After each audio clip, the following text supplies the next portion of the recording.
Bonsoir, je suis ravi de vous retrouver pour une nouvelle émission Le Micro du Soir. Aujourd'hui, nous sommes une nouvelle fois en compagnie de Monsieur l'ambassadeur de France en Moldavie, Graham Paul, après un premier entretien réalisé en novembre 2022, soit environ 9 mois après le début de l'invasion russe en Ukraine. J'ai voulu l'interviewer à nouveau afin de faire le point sur la situation en Moldavie à partir de son regard de diplomate. Avant la Moldavie, Graham Paul a été ambassadeur de France auprès de la République d'Islande pendant 4 ans et précédemment, il a occupé différents postes au sein du ministère français des Affaires étrangères, consul général à Chicago et à Munich, conseiller politique à Tokyo, entre autres. Monsieur l'ambassadeur, bonsoir. Bonsoir. Et merci d'avoir accepté une nouvelle fois notre invitation au micro du soir. Alors, en novembre 2022, quelques mois après le début de l'offensive russe en Ukraine, vous nous confiez que votre ambassade avait été en situation de gestion de crise, notamment suite à l'arrivée importante d'Ukrainiens en Moldavie, et vous avez aidé à coordonner l'énorme élan de solidarité pour ces réfugiés ukrainiens. Aujourd'hui, quelle est la situation? Quelle est leur situation? Y a-t-il toujours des arrivées? Oui, la situation a beaucoup changé. Elle est, je dirais, aujourd'hui sous contrôle. On est passé d'une situation de crise humanitaire à une phase différente qui est la gestion de la population ukrainienne, puisqu'ils sont près de 100 000. Les chiffres varient parce qu'il y a des allers-retours. Compte tenu notamment de la proximité de la région d'Odessa, il y a des personnes qui vont vers Odessa, qui reviennent d'Odessa. Ça dépend aussi des frappes sur la région, ça dépend aussi de la situation énergétique en Ukraine. Mais disons qu'aujourd'hui, on estime autour de 100 000 réfugiés, essentiellement des femmes, des enfants, des personnes âgées, qui continuent de bénéficier d'un soutien très fort de la population, des autorités moldaves, du HCR bien sûr, mais aussi des ONG qui sont très présentes. Aujourd'hui, encore une fois, la problématique est un peu différente puisque la plupart des réfugiés sont hébergés, sont pris en charge, y compris financièrement d'ailleurs. La problématique est donc aujourd'hui plutôt celle de l'inclusion, c'est-à-dire leur permettre d'avoir un accès au marché du travail et pour les enfants aux établissements scolaires. Donc il y a un gros effort qui est fait de ce côté-là, sans oublier aussi les communautés d'accueil moldaves qui ont besoin aussi de soutien. Souvent, notamment dans les campagnes, c'est les communautés qui sont pauvres, dépourvues de moyens. Et donc il y a notamment le Programme alimentaire mondial qui les aide, y compris financièrement, pour soutenir leur générosité et l'hospitalité qu'ils offrent aux communautés ukrainiennes. Donc les choses sont rentrées dans l'ordre. Et maintenant, la situation doit être gérée, bien évidemment. Il ne faut pas exclure que dans le futur, les choses puissent se détériorer. Personne ne le souhaite, bien évidemment, mais il y a aussi des plans, je dirais, d'urgence qui sont préparés, notamment par le HCR et les autorités moldaves, mais tout le monde espère qu'ils n'auront pas à avoir recours à ces plans d'urgence parce qu'aujourd'hui, la situation est, je dirais, stabilisée.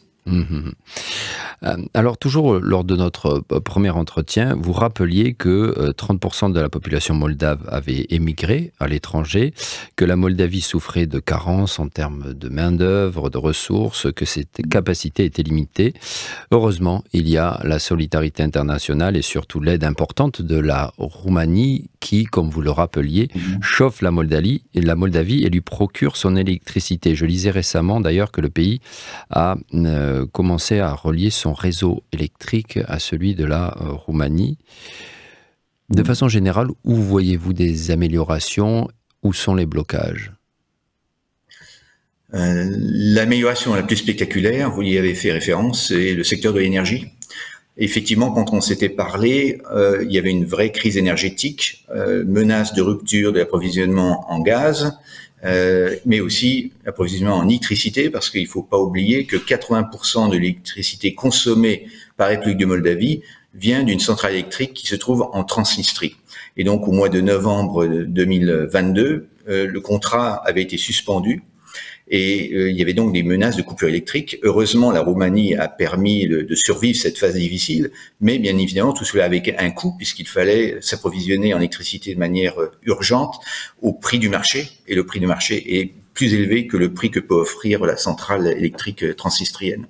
Donc, ce qui est assez remarquable, c'est qu'en quelques mois, il y a eu un basculement total, je dirais, sur le plan énergétique. Aujourd'hui, la République de Moldavie, du moins le territoire contrôlé par Chisinau, n'a plus besoin de gaz russe, ne consomme plus de gaz russe, il s'approvisionne ailleurs sur le marché international. Pas seulement en Roumanie. Aussi réussi.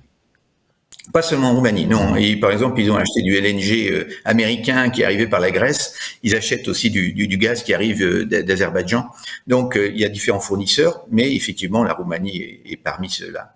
Et le stockage, il n'y a pas d'infrastructure de stockage en Moldavie, mais il y en a en Roumanie. Et donc, une partie du gaz acheté par la Moldavie l'été est stocké en Roumanie et en Ukraine, parce que l'Ukraine a aussi de grosses capacités de stockage.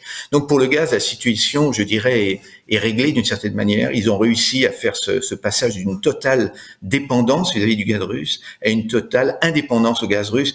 Si je mets de côté la Transnistrie, qui est une situation particulière, parce que la Transnistrie ne paie pas le gaz que la Russie lui fournit. Donc, bien évidemment, il n'y a aucun intérêt à réduire cette dépendance, puisqu'on leur donne le gaz.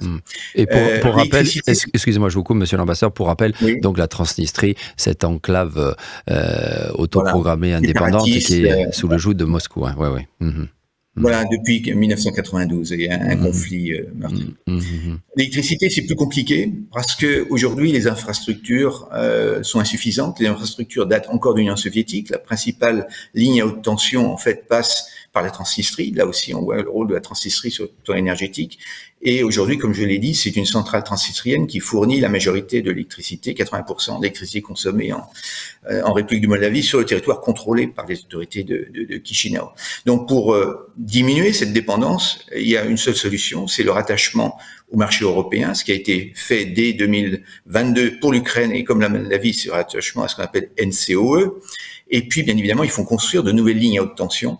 Et il y a deux projets, un dans le sud, un dans le nord. Celui du sud a déjà commencé. Ils ont commencé à construire les premiers pylônes qui permettront en fait un approvisionnement d'électricité qui viendra du marché européen et essentiellement de la Roumanie. Ce qui est déjà possible, mais pas pour la haute tension, ou très faiblement. Donc ça, dans 3, 4, 5 ans, il y aura une sorte de sécurité énergétique pour la Moldavie, qui est une situation tout à fait inédite, puisqu'ils étaient totalement dépendants à la fois du gaz de Gazprom russe et d'une centrale électrique qui est la propriété d'une société russe qui se trouve en Transnistrie. Donc c'est là les progrès les plus significatifs, les plus emblématiques. Il y a d'autres secteurs où c'est plus compliqué, on le voit bien. Vous posez la question, où sont les points de blocage? La justice est toujours un vrai sujet ici, la réforme de la justice. C'est très compliqué. Il y a des réticences de la part des juges, des procureurs.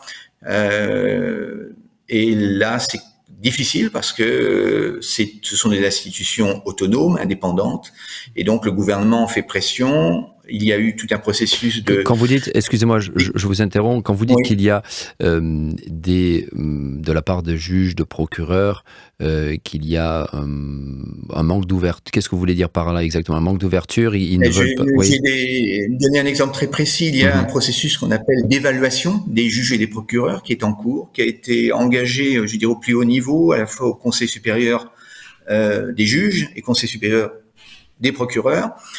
Et ce processus d'évaluation de l'intégrité a montré d'abord qu'il y avait un vrai sujet, puisque par exemple pour le Conseil supérieur des juges, il y avait 28 candidats et seulement 5 ont été retenus. Donc 5 simplement ont passé l'examen, je dirais, d'intégrité.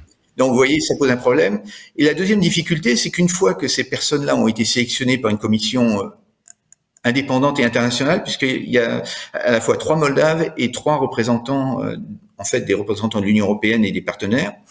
Et cette commission indépendante, une fois qu'elle a sélectionné, ces nominations doivent être validées par l'Assemblée, ce qu'on appelle l'Assemblée générale des juges.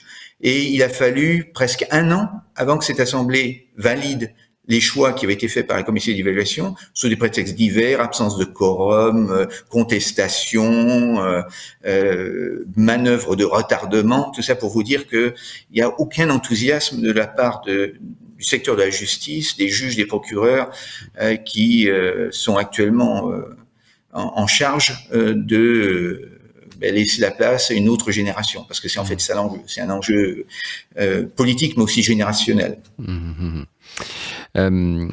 Alors, si de la justice, nous parlons aujourd'hui je dirais, de l'ambiance politique en Roumanie, nous savons à Bucarest que les campagnes de désinformation russe anti-occidentale semblent préoccuper particulièrement la présidente pro-européenne Maia Sandu, d'autant plus dans la perspective de l'élection présidentielle qui sera en octobre, je crois. Je me trompe? Oui, en octobre. Voilà. En octobre. On parle du 20 octobre.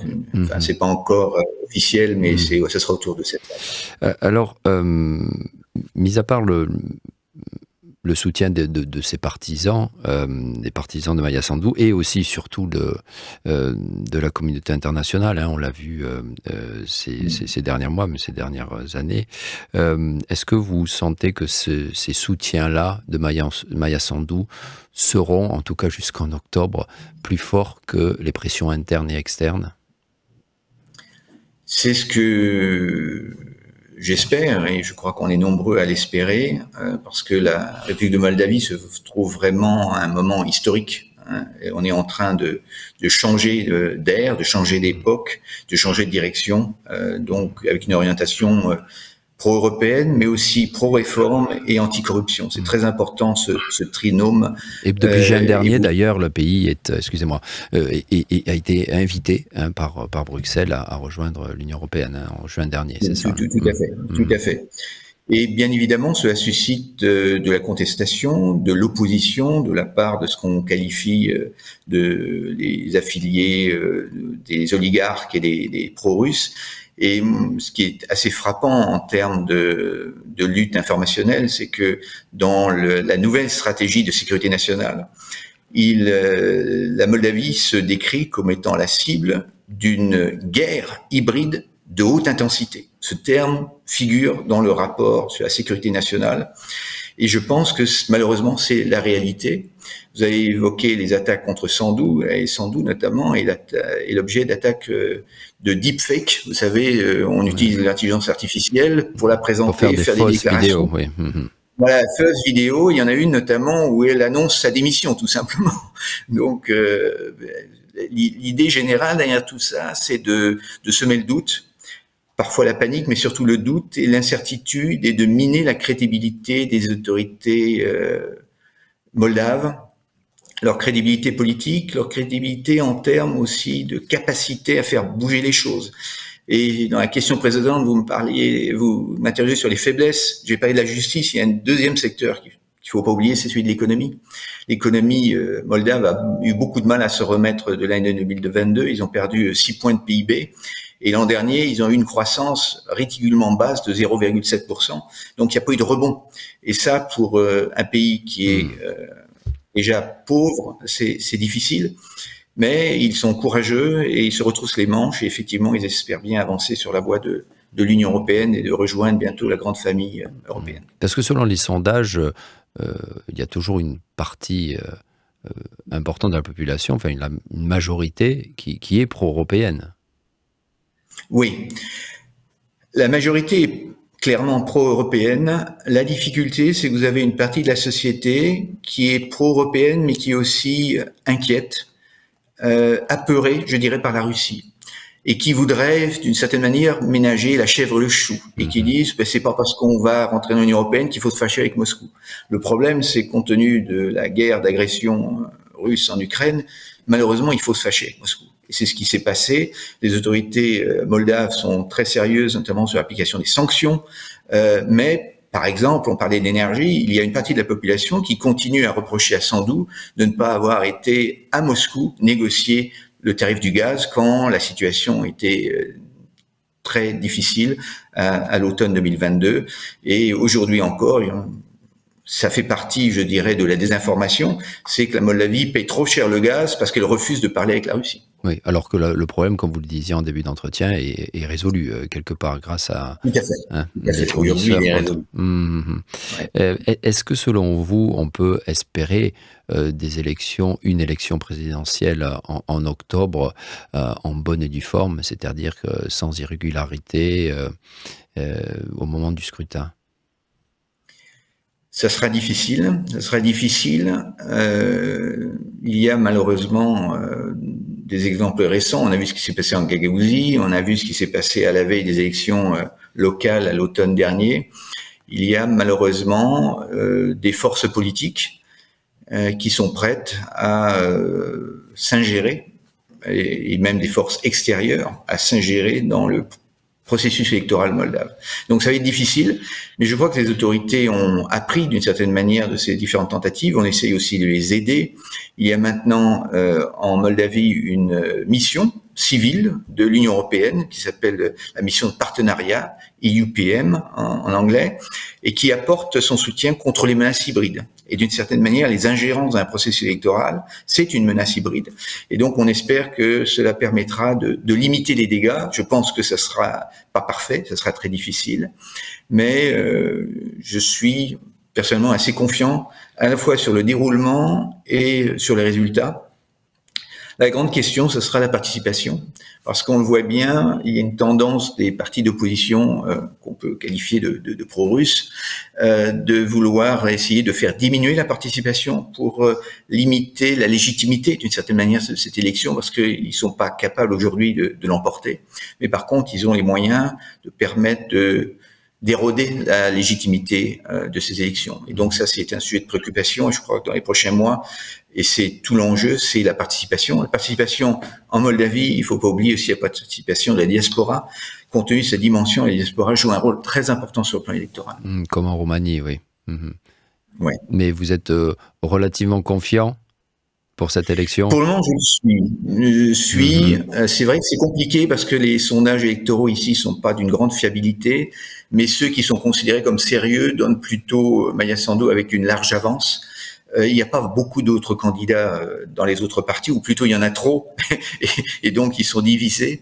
Donc normalement, elle doit pouvoir l'emporter. Après, il y a le sujet du référendum, qui est un sujet contesté ici.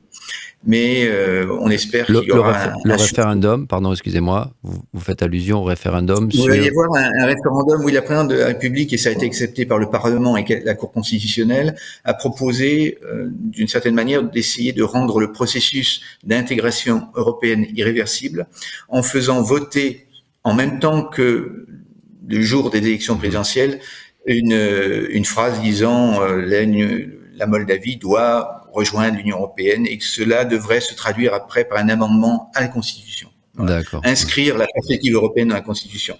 Alors c'est un sujet sensible, mais qui a pour mérite, et je crois que c'est pour ça que la présidente Sandu a décidé cette orientation, de stimuler, je dirais, les énergies européennes et de mobiliser l'électorat qui est en faveur de l'Union européenne, mais ça a effectivement comme effet négatif, ça mobilise aussi ceux qui sont contre. Donc il y a un vrai débat. Il y a un vrai débat. En tout cas, espérons que les Moldaves n'auront pas la mémoire courte, parce que avoir réussi à faire que la Moldavie soit pays candidat à l'Union européenne en général, c'est un capital politique assez sur lequel extraordinaire. Avec l'ouverture des négociations en décembre dernier, c'était une nouvelle étape qui a été franchie.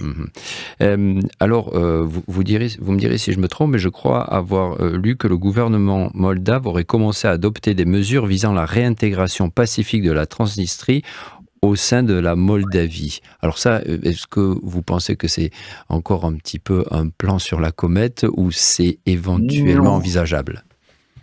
Non, c'est envisageable parce que, et c'est quelque chose qui n'est pas totalement perçu, mais on est encore une fois une autre époque, dans une autre ère, et l'attaque de la Russie sur l'Ukraine le 24 février 2022 a provoqué un bouleversement géopolitique qui s'applique aussi à la Transnistrie. C'est-à-dire que du jour au lendemain, le commerce de la Transnistrie avec le port d'Odessa, avec l'Ukraine, avec le reste du monde, parce qu'en fait l'essentiel des échanges de la Transnistrie passés par Odessa a été coupé. C'est-à-dire que les Ukrainiens ont fermé la frontière. Jusqu'à maintenant, il y avait une sorte de jeu en trompe-l'œil un petit peu entre la Transnistrie, l'Ukraine et la Moldavie et la Roumanie derrière, qui faisait que ils étaient relativement à l'aise. C'était une sorte de trou noir où on pouvait faire de la contrebande, des biens arrivant d'Odessa changeaient d'appellation d'origine, pouvaient se retrouver ailleurs ensuite, et ils se sont partiellement enrichis sur ce modèle-là. Aujourd'hui, les choses sont totalement différentes. La République de Moldavie contrôle 100% des flux entrants et sortants de Transnistrie. Donc, alors que d'une certaine manière, le rapport de force était plutôt favorable à Transnistrie, qui militairement est plus forte, où il n'y a pas de débat politique, donc ça lui donnait une capacité, je dirais, opérationnelle supérieure à celle de la Moldavie.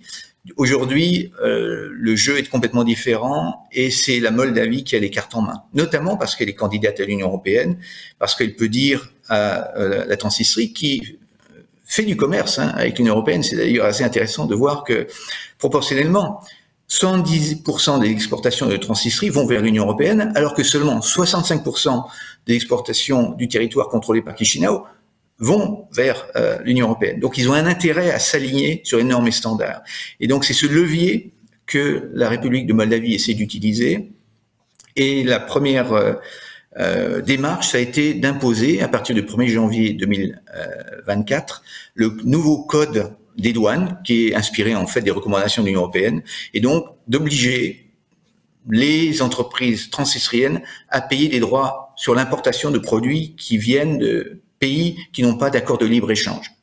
Et donc cela a provoqué des vives réactions de la part de la Transnistrie, qui a pris conscience que les règles du jeu avaient changé, que Chisinau était aujourd'hui en mesure de leur imposer des mesures qui ne leur plaisaient pas, comme par exemple de payer des taxes, ce que normalement une entreprise fait.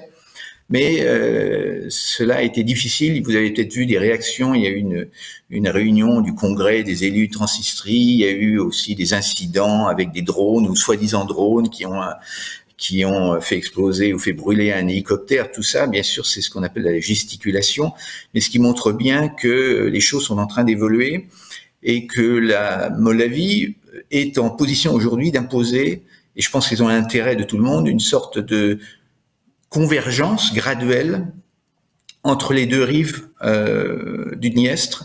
Cette convergence est importante parce que cela permet au territoire moldave, dans son intégralité, de se préparer à l'adhésion.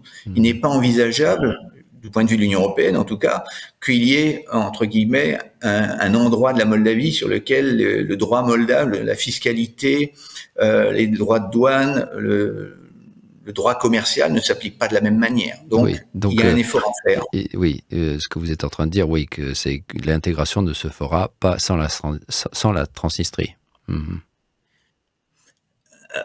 Tout est possible, mais je pense qu'en fait, il y a un intérêt aujourd'hui à utiliser le levier de l'adhésion à l'Union européenne sur la réintégration, ce qu'on appelle la réintégration. Après, il y a des problèmes politiques, le statut de la Transnistrie à l'intérieur de la Moldavie, le statut des forces russes, régler le problème du dépôt de munitions de Kobasne. Il y a énormément de sujets, mais les sujets les plus importants pour la population, c'est effectivement les règles de base, par exemple la protection sociale. Aujourd'hui, la protection sociale est différente, l'âge de la retraite est différent, les impôts, le prix du gaz est différent, le prix de l'eau est différent, le prix de l'électricité est différent. Il y a une autre monnaie, il y a le rouble transnistrien.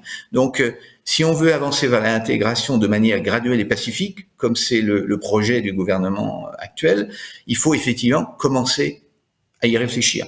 Et donc, la première étape, encore une fois, sont les droits de douane qui devraient être suivis par d'autres mesures un peu techniques, je le reconnais, mais qui permettent aux deux régions de converger.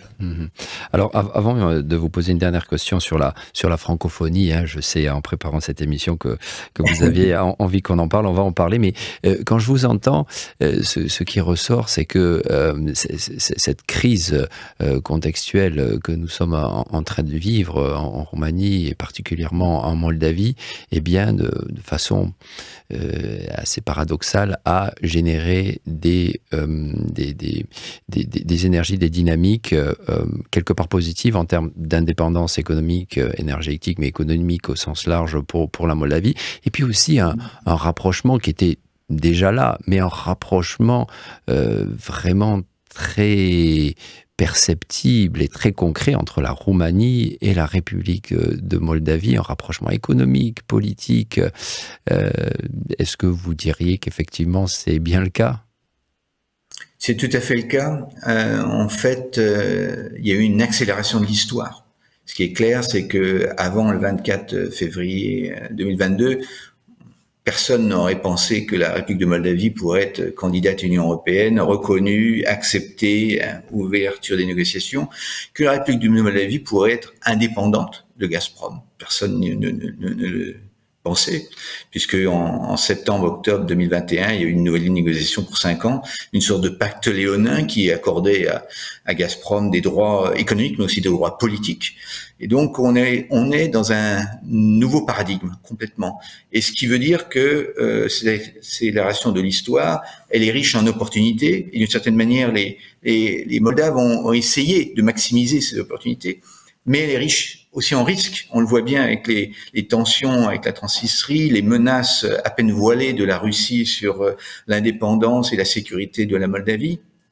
Donc, c'est une phase que je qualifierais de délicate. Il faut faire attention, mais je crois qu'il est dans notre intérêt et dans l'intérêt des partenaires de la Moldavie, mais aussi de la Roumanie, de soutenir la Moldavie dans ses efforts, de se dégager, je dirais, de la gange post-soviétique dans laquelle elle était toujours engluée et d'avancer vers l'Union européenne et de se rapprocher avec la Roumanie, avec laquelle il y a des affinités qui sont pas seulement linguistiques, culturelles, historiques, mais des affinités de cœur. On le voit bien, la place de la Roumanie ici est une place très très importante, bien évidemment.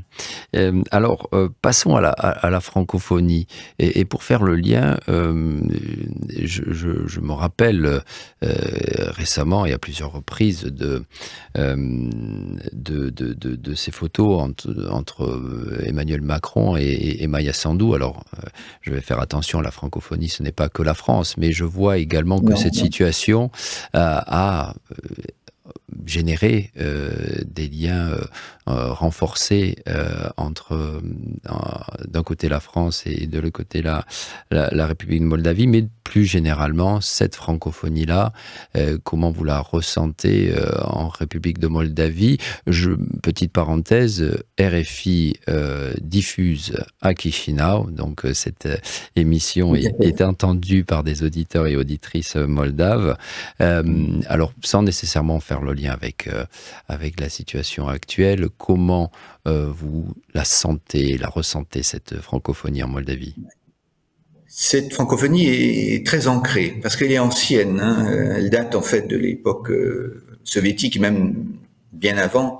Il y a toujours une affinité, les langues latines, bien évidemment, et puis une certaine attraction de la France, de Paris, de la culture française sur les populations de cette région.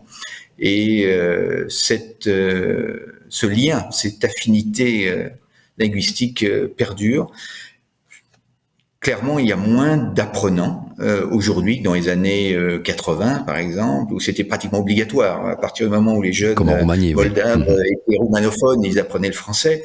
C'est plus le cas aujourd'hui, mais il y a quand même toujours plus de 30% des élèves moldaves qui apprennent le français, ce qui est remarquable.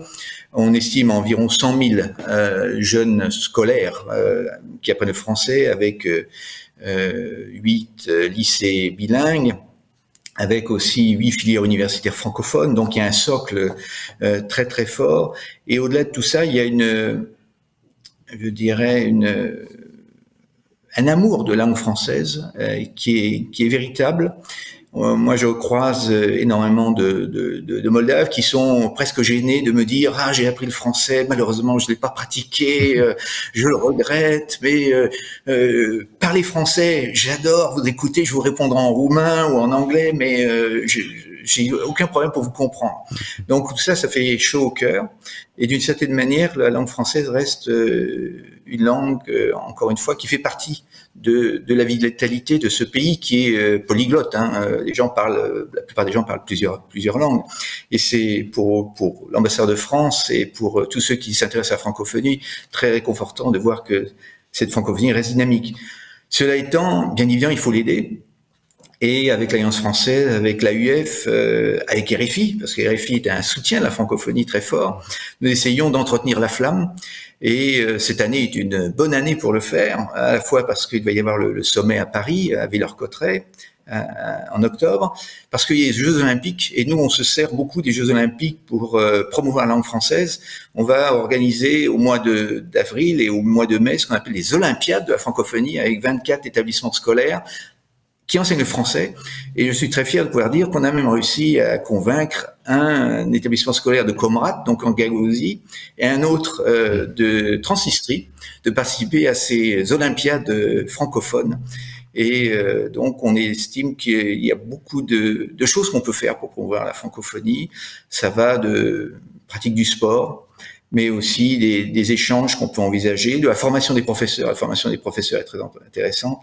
Et aussi, bien évidemment, les échanges pour les étudiants. On a récemment réussi à financer un échange de la filière juridique francophone de l'Université d'État qui ont été à Paris. Et on voit toute l'importance que ça a pour ces jeunes, mais aussi l'effet, je dirais, boule de neige que ça a quand ils reviennent et qu'ils parlent de l'expérience qu'ils ont vue en France, la manière dont ils ont pu échanger avec des jeunes de leur français de leur âge qui sont aussi dans des filières juridiques.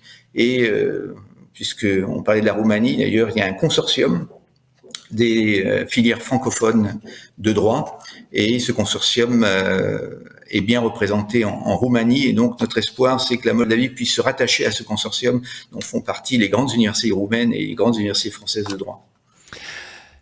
Monsieur l'ambassadeur, je vous remercie infiniment d'avoir terminé cet entretien sur la francophonie et surtout pour votre regard de diplomate et votre analyse fine de ce qui se passe en Moldavie et de votre regard sur ce pays. Merci une nouvelle fois d'avoir été avec nous au micro du soir.